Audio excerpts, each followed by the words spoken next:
Hi friends, welcome back to my channel. Myself Rajyasree Banerjee from Bankura Sommilani Medical College and Hospital. আজকে দেখো আমরা chemical coordination and ইন্টিগ্রেশনের পরের পার্টটা পড়বো। আগের দিন আমরা থাইমাস অবধি পড়েছিলাম। আজকে আমরা পড়বো অ্যাড্রিনাল গ্ল্যান্ডস। তো চলো দেরি না করে শুরু করি। তো আগের দিনের ভিডিওগুলো তোমরা কোথা থেকে পাবে, প্রত্যেকটা ভিডিওতেই আমি বলি, দেখবে তোমরা চ্যানেলে গিয়ে প্লেলিস্ট খুলবে এবং প্লেলিস্ট সেকশানে প্রত্যেকটা যতগুলো চ্যাপ্টার আমাদের পড়ানো হয়েছে সব চ্যাপ্টারে কিন্তু প্লেলিস্ট করা আছে চ্যাপ্টারের নাম দিয়ে।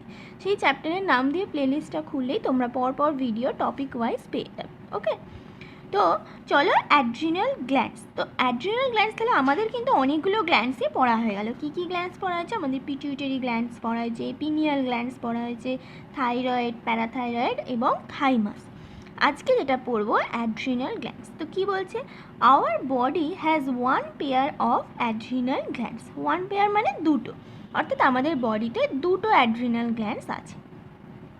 One at the anterior part of each kidney, মানে আমাদের এই যে কিডনি, এরম দুটো মনে করো কিডনি, এই কিডনির যে অ্যান্টেরিয়ার পার্ট, সেই অ্যান্টেরিয়ার পার্টের উপরের দিকটাতে অ্যাড্রিনাল গ্ল্যান্ডস আছে। এক একটা কিডনিতে এক একটা, ওটাই বলছে one at the anterior part of each kidney, মানে ইচ কিডনিতে একটা করে, দুটো কিডনি দুটো, অর্থাৎ ওয়ান পেয়ার। বোঝা গেল? তাহলে এখান থেকে কী কোশ্চেন, যে অ্যাড্রিনাল গ্ল্যান্ডস আমাদের দুটো আছে এবং কোথায় আছে? প্রত্যেকটা কিডনির অ্যান্টেরিয়ার পার্টে আছে। হয়ে গেল। The gland is composed of two type of tissue. এবারে বলছে কম্পোজিশন গ্ল্যান্ডসে। কী গ্ল্যান্ডস? তাহলে গ্ল্যান্ডসের পজিশন জানলাম, তারপর একটা আমি নাম্বার জানলাম। প্রত্যেকটা আমি বলেছি গ্ল্যান্ডসের ক্ষেত্রে কী কীভাবে করতে, পজিশন, তারপর নাম্বার, তারপর ফাংশন, কম্পোজিশন, এবং সেখান থেকে কী হরমোন বেরোয়, এইভাবে তোমাদের পয়েন্ট করে নিতে বলেছিলাম। আমি আগেরগুলোতে কিন্তু অলরেডি বলে দিয়েছি। তো সেই একইভাবে তোমরা এখানেও পয়েন্ট করবে। তাহলে ফার্স্ট পয়েন্ট হবে পজিশন, কোথায়? One at the anterior part of each kidney. তারপর নাম্বার হচ্ছে ওয়ান পেয়ার, মানে টোটাল দুটো থাকে। তারপরে আসছে আমাদের কম্পোজিশন। কি কম্পোজিশন? যে gland is composed of two type of tissue, দু রকমের টিস্যু থাকে। কি কি tissue? The centrally located tissue is called the adrenal medulla and the outside this lies the adrenal cortex. মানে এই যে গ্ল্যান্ডস, মনে করো এরম আমি গ্ল্যান্ডসটাকে ধরলাম, তো সেই গ্ল্যান্ডসের যে মাঝখানে সেন্ট্রাল যে পোর্শনটা, সেটাকে বলছে যে দ্য সেন্ট্রালে লোকেটেড টিস্যু, অর্থাৎ সেন্ট্রালে যে লোকেটেড টিস্যুটা আছে তাকে আমরা বলছি adrenal medulla, and the outside, মানে আউটসাইডে যে লাই করছে যে টিস্যুটা, সেটাকে বলছি কর্টেক্স। ঠিক যেমন আমরা কিডনির ক্ষেত্রে দেখেছিলাম, কিডনির ক্ষেত্রে আমরা মেডালা, কর্টেক্স, ঠিক একইভাবে কিডনির ওপরে যে গ্ল্যান্ডসটা আছে অ্যাড্রিনাল গ্ল্যান্ডস, তারও কিন্তু দুটো পার্ট, একটা হচ্ছে কর্টেক্স আর একটা হচ্ছে মেডুলা। কর্টেক্সটা সবসময় মনে রাখবে বাইরের অংশটা, আর মেডুলাটা হচ্ছে সেন্টার যে লাই পোর্শনে যে টিস্যু আছে সেটা। বোঝা গেল? দেখো তোমাদের ছবি দেখে তোমরা বুঝতে পারবে। এই যে এই ছবিটা দেখো, এটা হচ্ছে এই যে কিডনির ওপরে হচ্ছে অ্যাড্রিনাল গ্ল্যান্ডস, অ্যান্টেরিয়ার পার্ট, এবং উপরের পোর্শনটায় অ্যাড্রিনাল গ্ল্যান্ডস থাকে। এবং অ্যাড্রিনাল গ্ল্যান্ডসটাকে যখন কেটে দেওয়া হচ্ছে, এই যে বাইরের যে আউটার পেরিফেরাল পোর্শনটা, সেটাকে বলছে অ্যাড্রিনাল কর্টেক্স, আর সেন্ট্রালে যে পোর্শনটা টিস্যুটা আছে সেটাকে মেডালা। সবসময় যেখানেই কর্টেক্স মেডালা থাকবে মনে রাখবে যে কর্টেক্সটা হচ্ছে বাইরের অংশটাকে বলে, মেডালা হচ্ছে সেন্ট্রালি প্লেসড অংশটাকে বলে। যত জায়গায় তোমরা কর্টেক্স মেডুলা পড়বে দেখবে এই একই কনসেপ্ট সেখানে কাজে লাগাচ্ছে। বোঝা গেল? এবারে জানবো প্রত্যেকটা, মানে অ্যাড্রিনাল কর্টেক্স থেকে কী কী হরমোন বেরোয় এবং অ্যাড্রিনাল মেডুলা থেকে কী কী হরমোন। তাহলে সেই হরমোনগুলোর ফাংশন যখনই জানবো, তাহলেই আমাদের কিন্তু অ্যাড্রিনাল গ্ল্যান্ডসের অল টোটাল হরমোন ফাংশন সবই জানা হয়ে যায়। তো এবারে বলছে অ্যাড্রিনাল মেডুলা। তো কি বলছে? The adrenal medulla secrete two hormone called adrenaline or epinephrine and noradrenaline or norepinephrine। মানে তাহলে আমাদের ফার্স্ট হলো আমরা জানলাম যে অ্যাড্রিনাল গ্ল্যান্ডটার পজিশন কোথায়, তারপর জানলাম নাম্বার, তারপর জানলাম যে অ্যাড্রিনাল গ্ল্যান্ডসটাকে দুটো ভাগে ভাগ করা যায়, কর্টেক্স, মেডুলা। এবারে জানছি তাহলে অ্যাড্রিনাল গ্ল্যান্ডস লিখে আমরা কি করবো বলো তো? দুটো এরম ভাগ করে নেবে, এদিকে লিখবে কর্টেক্স আর এদিকে হচ্ছে মেডুলা। ওকে, এবারে মেডুলার পোর্শনে আমরা লিখব যে মেডুলা থেকে আবার দুটো হরমোন বেরোয়। কী কী হরমোন? একটাতে লিখব নর অ্যাড্রিনালিন আর একটাতে লিখব অ্যাড্রিনালিন। এই নর অ্যাড্রিনালিনের আরেকটা নাম হচ্ছে এপিনেফ্রিন, আর হচ্ছে নর এপিনেফ্রিনও, ভুল বলছি, একটাতে লিখবো অ্যাড্রিনালিন আর একটাতে হচ্ছে নর অ্যাড্রিনালিন। অ্যাড্রিনালিনের আরেকটা নাম হচ্ছে এপিনেফ্রিন, আর নর অ্যাড্রিনালিনের আরেকটা নাম হচ্ছে নর এপিনেফ্রিন। বোঝা গেল? মানে অ্যাড্রিনালিন দেখো noradrenaline, epinephrine norepinephrine. Clear?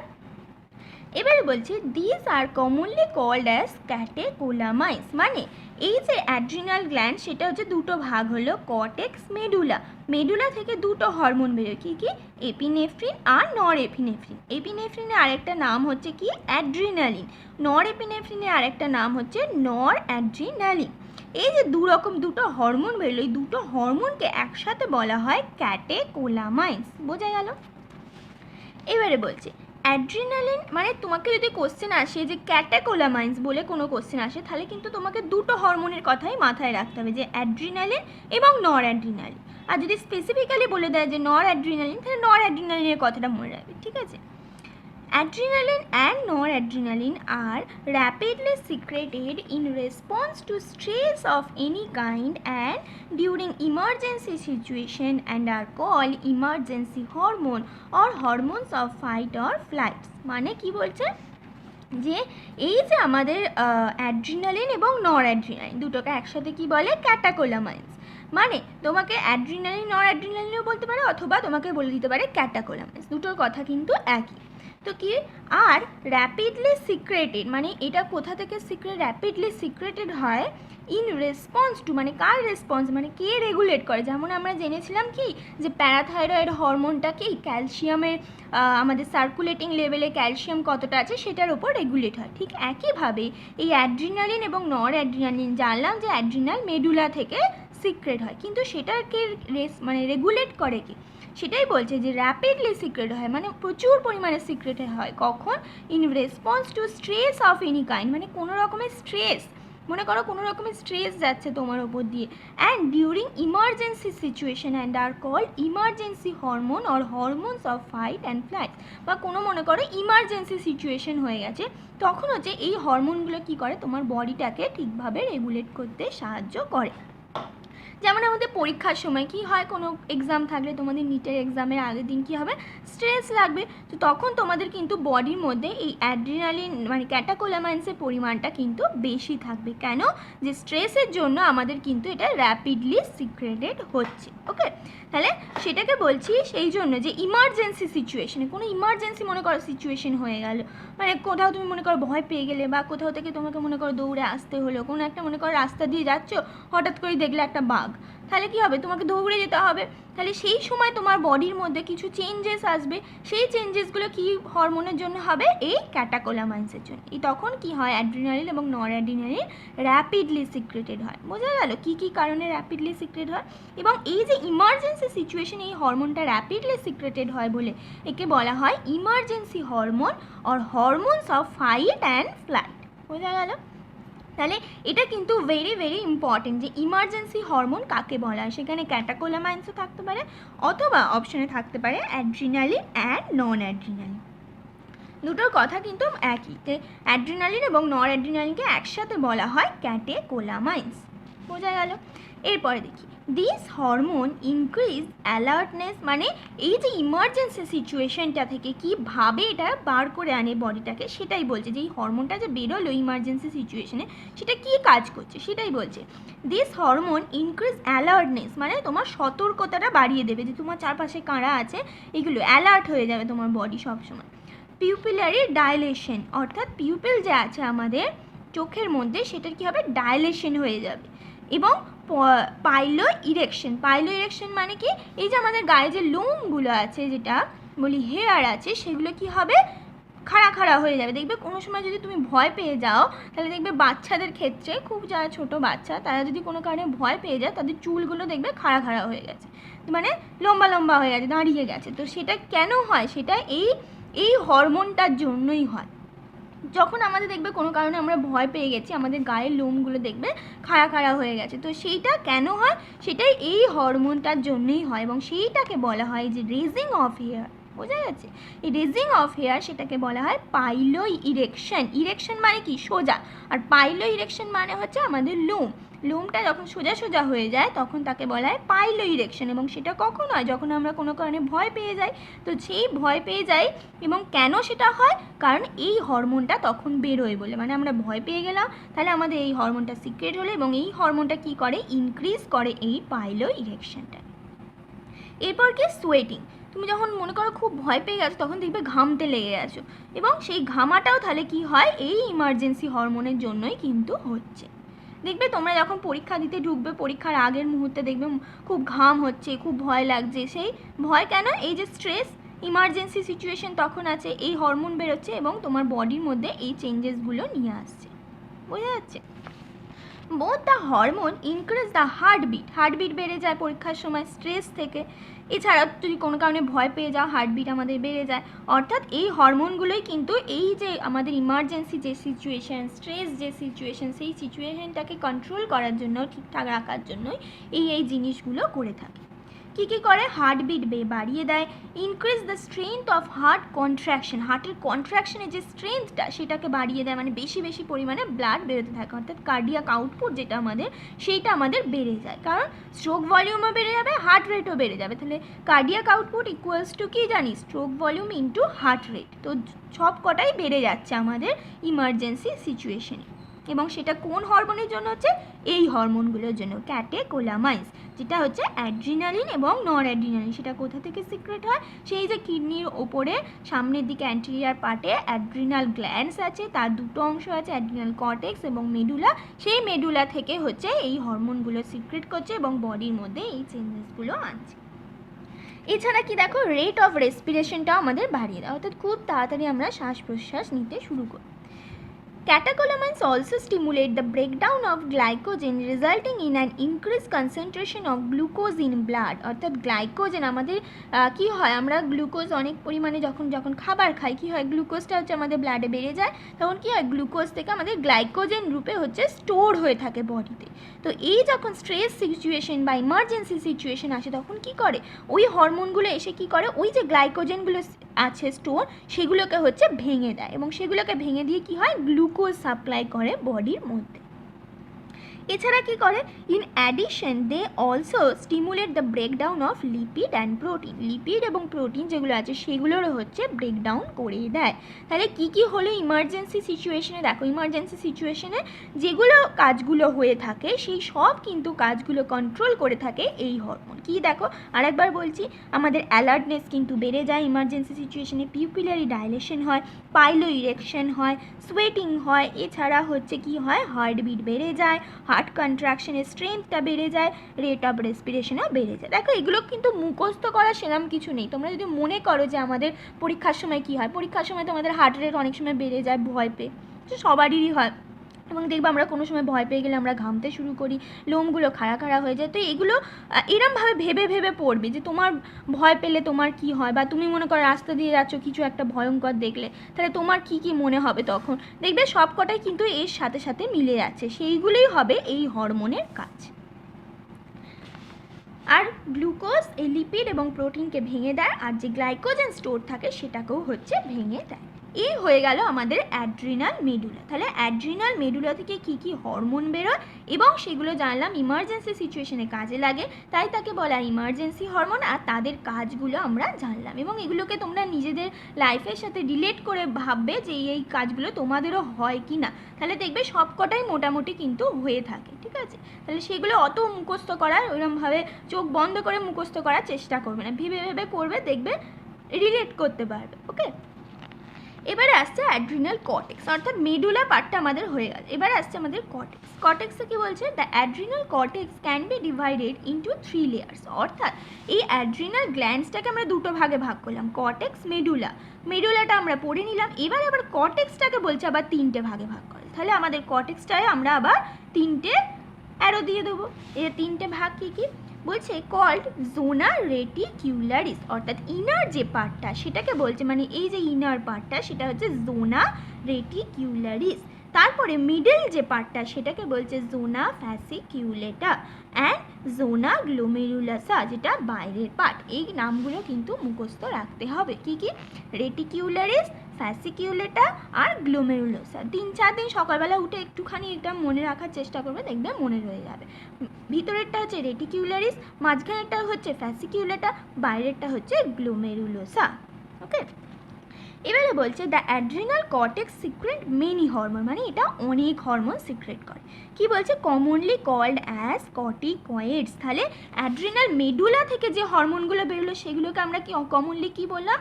ক্যাটেকোলামাইন্স। আর অ্যাড্রিনাল কর্টেক্স থেকে যেগুলো হরমোনগুলো বেরোয় সেটাকে আমরা মেনলি কি বলি, মানে সব কটাকে মিলে কি? কর্টিকয়েডস। তাহলে এখানে আমরা লিখে দেবো যে এখানে যে হরমোনটা বেরোয় সেটাকে আমরা বলছি কর্টিকয়েডস, আর এখানে যে হরমোনটা বেরোয় সেটাকে আমরা বলছি ক্যাটেকোলামাইন। ওকে, তাহলে তোমাদের মনে থেকে যাবে। তোমাদের যদি বলে ক্যাটেকোলামাইন্স কোথা থেকে বেরোয়, তাহলে অ্যাড্রিনাল মেডুলা থেকে। বা কর্টিকয়েডস কোথা থেকে সিক্রেট হয়? অ্যাড্রিনাল কর্টেক্স থেকে। The corticoids which are involved in carbohydrate metabolism are called glucocorticoids। অর্থাৎ বললো যে অনেক রকমের হরমোন বেরোয়, সব কটাকে একসাথে বলা হয় কর্টিকয়েডস। এবারে বলছে যে কর্টিকয়েডসগুলো অর্থাৎ যে হরমোনগুলো কী করে কার্বোহাইড্রেট মেটাবলিজমে ইনভলভ থাকে, মানে কার্বোহাইড্রেট মেটাবলিজমের যে কাজটা সেখানে ইনভলভ আছে, সেখানে কাজ করছে যে হরমোনটা, তাকে আমরা বলছি গ্লুকোকর্টিকয়েডস। দেখো গ্লুকোকর্টিকয়েডস নাম থেকেই বোঝা যাবে গ্লুকো মানে গ্লুকোজ আসছে। গ্লুকোজ কি? একটা কার্বোহাইড্রেট। তাহলে গ্লুকোকর্টিকয়েডস নাম থেকে বুঝতে পারবো যে এই কর্টিকয়েডস আমরা জানি অ্যাড্রিনাল কর্টেক্স থেকে বেরোয়। তাহলে কোথা থেকে বেরোয় সেটাও হয়ে গেল। এবং গ্লুকোকর্টিকয়েডস অর্থাৎ গ্লুকোজ অর্থাৎ কার্বোহাইড্রেট মেটাবলিজমে কাজে লাগে। তাহলে শুধু যদি আমরা হরমোনের নামটা মনে থাকি, সেখান থেকেই কোথা থেকে সিক্রেট হচ্ছে এবং তার কী ফাংশন, দুটোই কিন্তু আমাদের মনে থেকে। বলো গ্লুকোকর্টিকয়েডস কি? এটা দেখো কর্টিকয়েডস যখনই আমরা দেখবো জানবো যে কর্টিকয়েডস মানে সেটা অ্যাড্রিনাল কর্টেক্স থেকে বেরোয়, আর ক্যাটেকোলামাইন মানে অ্যাড্রিনাল মেডুলা থেকে বেরোয়। তাহলে কর্টিকয়েডস আছে মানে এটার সিক্রেশন হচ্ছে অ্যাড্রিনাল কর্টেক্স থেকে, আর ফাংশনে আসবে গ্লুকোকর্টিকয়েডস অর্থাৎ গ্লুকোজ মানে হচ্ছে কার্বোহাইড্রেট। তাহলে কার্বোহাইড্রেট মেটাবলিজমে এই হরমোনটা ইনভলভ আছে। এইভাবে মনে রাখার চেষ্টা করবে, দরকার পড়লে এখানে লিখে নেবে। তোমার যেমন করে বললাম যে কর্টিকয়েডস থেকে এটা বুঝবো, গ্লুকোজ থেকে কার্বোহাইড্রেট থেকে কার্বোহাইড্রেট মেটাবলিজমে ইনভলভ থাকে।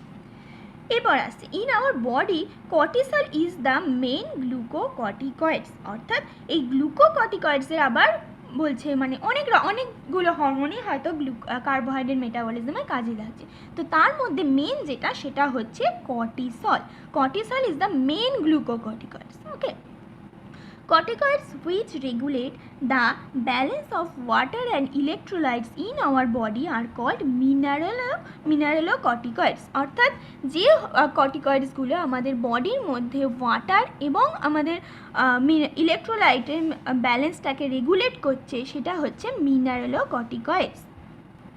অর্থাৎ এটা থেকেও দেখো ঠিক একইভাবে যেমন আমরা গ্লুকোকর্টিকয়েডস জানলাম, এটাও ঠিক একইভাবে মিনারেলোকর্টিকয়েডস অর্থাৎ কর্টিকয়েডস মানে অ্যাড্রিনাল কর্টেক্স থেকে, আর মিনারেলো মানে হচ্ছে মিনারেল টাইপের কিছু। মিনারেল কোথায় থাকে? ওয়াটারের মধ্যে ইনভলভ থাকে। তাহলে ওয়াটার আর ইলেকট্রোলাইটের ব্যালেন্সটাকে হচ্ছে রেগুলেট করে। এবারে বলছে aldosterone is the main mineralocorticoids in our body. মানে যেমন গ্লুকোকর্টিকয়েডসের মেন হলো কর্টিসল, মিনারেলোকর্টিকয়েডসের মেন হচ্ছে অ্যালডোস্টেরন। তাহলে আমরা কি কি জানবো? ফার্স্টে আমরা যেটা জানলাম কর্টেক্সের ক্ষেত্রে, যে কর্টেক্সের হচ্ছে আমাদের 3টে লেয়ার। এখানে কর্টেক্সের আমরা 3টে লেয়ার লিখে দিলাম। তার পরের পয়েন্টে আমরা লিখবো যে এখান থেকে যেগুলো হরমোনগুলো বেরোয় একসাথে তাদেরকে বলা হয় কর্টিকয়েডস। যারা বাংলা মিডিয়ামে তাদের ক্ষেত্রে আমি বলবো যে তোমরা যদি পারো তোমরা বাংলাতেই লিখে নাও যে এই গ্ল্যান্ডসের কর্টেক্স থেকে যে হরমোনগুলো বেরোয় সেগুলোকে একসাথে বলা হয় কর্টিকয়েডস। এর পরের পয়েন্টে আমরা লিখবো যে হরমোনগুলো এই কর্টিকয়েডসের মধ্যে যে হরমোনগুলো কার্বোহাইড্রেট মেটাবলিজমে কাজে লাগে তাকে বলা হয় গ্লুকোকর্টিকয়েডস। এই গ্লুকোকর্টিকয়েডসের আন্ডারে আবার লিখবো যে মেন গ্লুকোকর্টিকয়েডস হচ্ছে কর্টিসল। ওকে, এরপরের পয়েন্টে আমরা লিখব যে যেমন গ্লুকোকর্টিকয়েডস হলে এরপরে হচ্ছে যে হরমোনগুলো ওয়াটার এবং ইলেকট্রোলাইট ব্যালেন্সে কাজে লাগে সেটাকে আমরা বলবো মিনারেলোকর্টিকয়েডস, এবং তার আন্ডারে আবার লিখব যে অ্যালডোস্টেরন হচ্ছে মেন মিনারেলোকর্টিকয়েডস। তাহলে দেখো আমাদের পুরোটা এই অবধি কিন্তু আমাদের কমপ্লিট হয়ে গেল। কীভাবে বললাম আশা করি তোমরা বুঝতে পেরেছো। এরপরে আসছি পরের প্যারাটায়, কি বলছে গ্লুকোকর্টিকয়েড স্টিমুলেট, মানে গ্লুকোকর্টিকয়েডস আমরা জানলাম যে কার্বোহাইড্রেট মেটাবলিজমে কাজে লাগে, তো কীভাবে কাজে লাগে সেটাই বলছে। গ্লুকোকর্টিকয়েড স্টিমুলেট কি গ্লুকোনিওজেনেসিস, অর্থাৎ কার্বোহাইড্রেট মেটাবলিজমের মধ্যে একটা মেইন ইম্পর্টেন্ট যেটা সেটা হচ্ছে গ্লুকোনিওজেনেসিস প্রসেস। এগুলো কিন্তু একটু মনে রাখতে হবে, নাহলে কিন্তু মানে তোমাদের তাহলে এই গ্লুকোনিওজেনেসিস তাহলে পুরো জানতে হবে যদি তোমরা কনসেপ্ট ওয়াইজ ক্লিয়ার করতে পারো। গ্লুকোনিওজেনেসিস মানে আমি বলে দিচ্ছি, মনে করো লিপিড প্রোটিন এগুলো আছে এবং তখন আমাদের বডির মধ্যে গ্লুকোজের দরকার, তখন কি হয় লিপিড প্রোটিন এগুলো ভেঙে গিয়ে গ্লুকোজ বেশি বেশি পরিমাণে তৈরি হতে থাকে, এটাকে বলা হয় গ্লুকোনিওজেনেসিস। মানে জেনেসিস মানে আমরা জানি সিনথেসিস, আর গ্লুকো মানে গ্লুকোজের নতুন, নিও মানে নতুন, মানে গ্লুকোজ নতুন করে সিনথেসিস হচ্ছে, বোঝা যাচ্ছে। কোথা থেকে লিপিড প্রোটিন বিভিন্ন অ্যামিনো অ্যাসিড এগুলো থেকে গ্লুকোজ তৈরি হয়, তো সেই প্রসেসটাকে বলা হয় গ্লুকোনিওজেনেসিস। তাকে স্টিমুলেট করে কে গ্লুকোকর্টিকয়েডস। এছাড়া কি করে লাইপোলাইসিস, অর্থাৎ ফ্যাটকে ভেঙে দেয়, প্রোটিওলাইসিস প্রোটিনকে ভেঙে দেয়, ওগুলোকে ভেঙেই তো ওগুলোর সাথে আবার গ্লুকোনিওজেনেসিস কিন্তু কানেক্টেড। এই যে বললাম গ্লুকোনিওজেনেসিস মানে ফ্যাট লিপিড প্রোটিন যেগুলো আছে ওগুলো থেকে গ্লুকোজ তৈরি হচ্ছে, তো গ্লুকোজ তৈরি হতে গেলে ওগুলোকেও ভাঙতে হবে, এইভাবে মনে রাখবে। তাহলে কি কি হচ্ছে কার্বোহাইড্রেট মেটাবলিজমে ইনভলভ হয়, তার মধ্যে মেন যেটাতে গ্লুকোনিওজেনেসিস। গ্লুকোনিওজেনেসিস মানে গ্লুকোজের নতুন করে সিনথেসিস হওয়া, তো নতুন করে সিনথেসিস হতে গেলে কি লিপিড এবং প্রোটিনকে ভাঙতে হবে, তাহলে লাইপোলাইসিস এবং প্রোটিওলাইসিসেও কাজে লাগে। তাহলে তিনটে আমাদের জিনিস মনে পড়ে গেল যে গ্লুকোকর্টিকয়েড স্টিমুলেট করে গ্লুকোনিওজেনেসিস, লাইপোলাইসিস এবং proteolysis, and inhibit cellular uptake and utilisation of amino acid. এবং সেলস যে অ্যামিনো অ্যাসিড যে ইনটেক করে এবং ইউটিলাইজ করে সেটা কি তৈরি করবে, প্রোটিন তৈরি করবে। আর এটা তো ফার্স্টেই বলে দিচ্ছে স্টিমুলেট করবে প্রোটিওলাইসিস, অর্থাৎ যে প্রোটিনগুলো আছে সেগুলোকেই ভেঙে দিচ্ছে, তাহলে আরও সেলস প্রোটিন তৈরি করবে কি, সে তো ওইটা ভাঙার কাজটা বেশি করছে, তো তখন সেই ভাঙার কাজটাই বেশি হবে, তৈরি করার কাজটা কমে যাবে, অটোমেটিক্যালি কী হবে সেলস কম কম পরিমাণে অ্যামিনো অ্যাসিড নেবে, কারণ সেলস অ্যামিনো অ্যাসিডটা নিয়ে কী করে প্রোটিন তৈরি করে, আর এখানে তো অলরেডি প্রোটিনটা ভেঙেই যাচ্ছে, তাহলে সেই প্রোটিন তৈরি করাটাও কমে যাবে, তাহলে তার অ্যামিনো অ্যাসিড নেওয়াটাও কমে যাবে। এইভাবে রিলেট করে জিনিসগুলো পড়বে, তাহলে দেখবে অনেকটা সোজা হবে মনে রাখাতে। তাহলে গ্লুকোকর্টিকয়েডস কীভাবে কার্বোহাইড্রেট মেটাবলিজম করে সেটা আমরা জেনে গেলাম। এরপর আসছে কর্টিসল, বলছে cortisol is also involved in maintaining the cardiovascular system as well as the kidney function. এটাও কিন্তু একটা কোশ্চেন আসে, কারণ এটা অনেকে হয়তো খেয়াল করে না, এখানে আসে যে কর্টিসলকে মানে এটা হয়তো দিয়ে বললো ট্রু অর ফলস, এরকম আসতে পারে কোশ্চেন, তোমাদের সেটা মনে রাখতে হবে যে কর্টিসল কিন্তু কার্ডিওভাস্কুলার সিস্টেম এবং কিডনি ফাংশন মেনটেনেন্সেও ইনভলভ থাকে, যেমন কার্বোহাইড্রেট মেটাবলিজমও ইনভলভ থাকে তেমন এই দুটোতেও কিন্তু ইনভলভ থাকে, কার্ডিওভাস্কুলার সিস্টেম এবং কিডনি ফাংশন।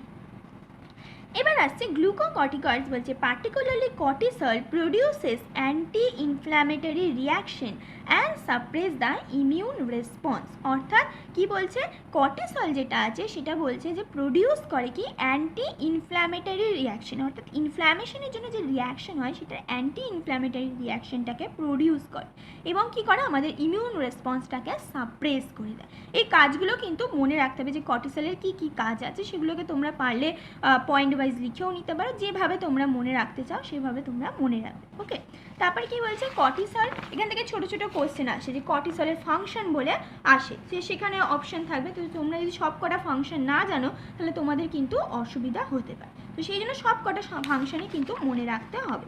তারপর কি বলছে কর্টিসল কি করে স্টিমুলেট দ্য আরবিসি প্রোডাকশন, অর্থাৎ আরবিসির যে প্রোডাকশন এরিথ্রোপয়েসিস সেখানেও কিন্তু কর্টিসল হেল্প করে থাকে। তাহলে কর্টিসলের ফাংশন বলে আমরা পয়েন্ট ওয়াইজ সব কটা কিন্তু লিখে নেবো এবং সব কটাই মনে রাখবো, কারণ শুধু এনসিইআরটিতে যেগুলো আছে সেগুলোই সব কটা মনে রাখবে, কারণ তোমাদের হয়তো তিনটেতেই তিনটে ফাংশন দিয়ে পরেরটাতে অল অফ দ্য অ্যাবাভ দিয়ে দিই, তো তুমি যদি সব কটা ফাংশন না জানো তাহলে হয়তো তুমি একটা মনে রেখেছো আর একটাই অপশান আছে তুমি সেটাতে কারেক্ট দিয়ে দেবে, এদিকে কারেক্ট হবে অল অফ দ্য অ্যাবাভ। তো সেই জন্য প্রত্যেকটা অ্যান্সারই কিন্তু এই প্রত্যেকটা ফাংশন যে কটা এনসিইআরটিতে আছে সেগুলো কিন্তু মনে রাখতেই হবে, বাইরের মনে রাখার দরকার নেই, শুধু এনসিইআরটিরগুলোই মনে রাখো। ওকে, তাই দেখো কর্টিসল আমাদের শেষ হল। এবারে তাহলে গ্লুকোকর্টিকয়েডসের আন্ডারে আমরা কর্টিসল জেনেছিলাম, আর মিনারেলোকর্টিকয়েডসের আন্ডারে হচ্ছে অ্যালডোস্টেরন। এবারে অ্যালডোস্টেরন, তাহলে গ্লুকোকর্টিকয়েডসের ফাংশন আমরা জেনে গেলাম, কর্টিসলের ফাংশন জেনে গেলাম। এবারে হচ্ছে অ্যালডোস্টেরন। মিনারেলোকর্টিকয়েডসের ফাংশন কি? ওয়াটার এবং ইলেকট্রোলাইটকে ব্যালেন্স করা বডির মধ্যে, এবং তার মধ্যে মেন হচ্ছে অ্যালডোস্টেরন। এইভাবে কোশ্চেন আসে যে অ্যালডোস্টেরন কী ধরনের হরমোন, মিনারেলোকর্টিকয়েডস, গ্লুকোকর্টিকয়েডস কী ধরনের, তখন তোমাদের মনে রাখতে হবে যে অ্যালডোস্টেরন হচ্ছে মিনারেলোকর্টিকয়েডস। কর্টিসলের ক্ষেত্রে ঠিক একইভাবে কোশ্চেন আসতে পারে।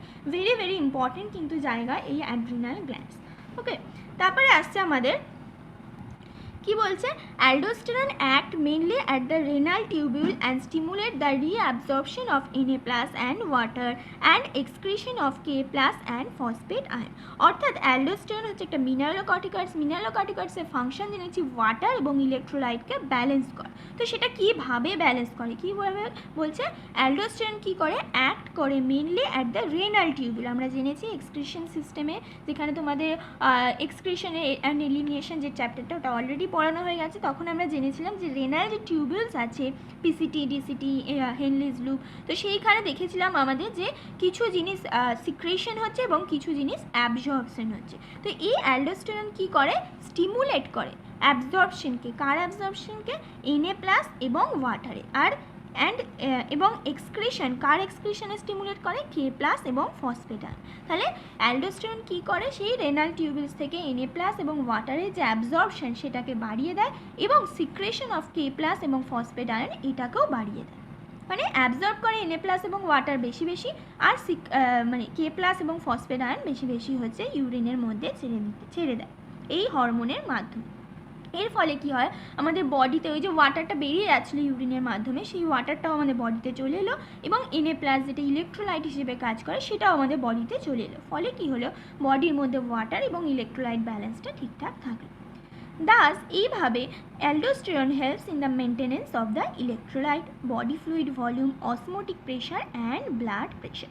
এইভাবে কি করে, অ্যালডোস্টেরন হচ্ছে হেল্প করে কি ইলেকট্রোলাইট এবং বডি ফ্লুইড ভলিউম ওয়াটারেতেই হবে, সেই ওয়াটার এবং অসমোটিক যে অসমোটিক প্রেশার তো তোমার মানে ওয়াটারের মধ্যে Na+ এইসবের জন্যই হয়ে থাকে, তো সেই অসমোটিক প্রেশারটাকেও মেনটেন করে। এছাড়া হচ্ছে ব্লাড প্রেশার যেটা, সেটাকেও হচ্ছে মেনটেন করে এই অ্যালডোস্টেরন। অর্থাৎ অ্যালডোস্টেরন কীতে হেল্প করে, মেনলি সেটা হেল্প করে হচ্ছে ওয়াটার এবং ইলেকট্রোলাইট ব্যালেন্স। এবার ওয়াটার এবং ইলেকট্রোলাইট ব্যালেন্সের ওপর যেগুলো নির্ভর করে, অর্থাৎ অসমোটিক প্রেশার, ব্লাড প্রেশার, এগুলোকেও তাহলে ওটা মেনটেন করতে সাহায্য করে। Small amount of androgenic steroids are also secreted by the adrenal cortex, which play a role in the growth of axial hair, pubic hair and facial hair during puberty. অর্থাৎ এই যে আমাদের adrenal কর্টেক্সে জানলাম আমরা তিনটে লেয়ার, সেখান থেকে যে হরমোন বেরোয় তাকে কর্টিকয়েডস, এবং কর্টিকয়েডসের মধ্যে গ্লুকোকর্টিকয়েডস, মিনারেলোকর্টিকয়েডস, গ্লুকোকর্টিকয়েডসের আন্ডারে হচ্ছে মেন হচ্ছে কি কর্টিসল, এবং মিনারেলোকর্টিকয়েডসের আন্ডারে মেন হচ্ছে অ্যালডোস্টেরন, এবং তাদের ফাংশন আমরা জানলাম। এছাড়াও বলছে যে আমাদের অ্যাড্রিনাল কর্টেক্স থেকে স্মল অ্যামাউন্টে কি বেরোয়, অ্যান্ড্রোজেনিক স্টেরয়েডস বেরোয়, সেই অ্যান্ড্রোজেনিক স্টেরয়েডটা কী করে, play a role in the growth of axial hair, pubic hair এবং ফেশিয়াল হেয়ার ডিউরিং পিউবার্টির সময় যে আমাদের বডির মধ্যে চেঞ্জেসগুলো দেখা যায়, সেকেন্ডারি সেক্সুয়াল ক্যারেক্টার বলে, সেইগুলো যেগুলো axial hair, pubic hair, facial hair, এইগুলো মানে গ্রোথ হওয়াটার যে রোল, মানে একটা রোল প্লে করে এইগুলোর গ্রোথেও, সেই অ্যান্ড্রোজেনিক স্টেরয়েড যেগুলো স্মল অ্যামাউন্টে এই অ্যাড্রিনাল কর্টেক্স থেকেই বেরোয়। তাই তোমার যদি বলে যে অ্যাড্রিনাল কর্টেক্স থেকে মানে কী হরমোন বেরোয়, তখন সেখানে অপশান থাকবে কি, গ্লুকোকর্টিকয়েডস, মিনারেলোকর্টিকয়েডস, অ্যান্ড্রোজেনিক স্টেরয়েড, এবং ডি অপশান থাকবে কি, অল অফ দ্য অ্যাবাভ। তো তোমরা যদি এই লাস্ট লাইনটাকে না ফোকাস করে পড়ো যে অ্যান্ড্রোজেনিক স্টেরয়েড, তাহলে তোমাদের মধ্যে কনফিউশন আসবে যে গ্লুকোকর্টিকয়েডস এবং মিনারেলোকর্টিকয়েডস করে, কিন্তু তারপরেরটা তো করে না, তাহলে কোনটাতে আমরা অপশান দেবো। তো আর যারা পড়বে তারা বুঝতে পেরে যাবে যে তিনটেই করে, গ্লুকোকর্টিকয়েডস, মিনারেলোকর্টিকয়েডস আর অ্যান্ড্রোজেনিক স্টেরয়েড তিনটেই করে, তাহলে আমাদের অপশান হবে অল অফ দ্য অ্যাবাভ। ওকে, তো এইভাবে কিন্তু পড়তে হবে। আজকে আমরা এই অবধি পড়বো, পরের দিন আমরা পড়বো প্যানক্রিয়াস। ওকে, তো তোমাদের যা যেখানে যদি কোনো অসুবিধা থাকে ঠিক যেভাবে বললাম ছক কেটে কেটে পয়েন্ট ওয়াইজ করে ঠিক সেইভাবে পড়ার চেষ্টা করবে। অনেক জায়গা আছে বইয়েতে, বইয়ের মধ্যেই লিখে নেবে পারলে এবং সেইভাবে পড়ার চেষ্টা করবে। ফাংশনগুলো পড়বে, অ্যালডোস্টেরনের ফাংশন, কর্টিসলের ফাংশন কিন্তু ভেরি ভেরি ইম্পর্টেন্ট। আর লাস্টের লাইনটাও কিন্তু খুব ইম্পর্টেন্ট, এই অ্যান্ড্রোজেনিক স্টেরয়েড। এটা অনেকে অত মানে গুরুত্ব দেয় না, ফলে এটা কিন্তু স্কিপ হয়ে যায় অনেকের ক্ষেত্রে। তো সেই জন্য এটাও কিন্তু ফোকাস রেখে পড়বে। ওকে, তাহলে এই অবধি হলো। যার অসুবিধা যেটা হবে সেটা কমেন্ট বক্সে লিখবে। ওকে, থ্যাংক ইউ।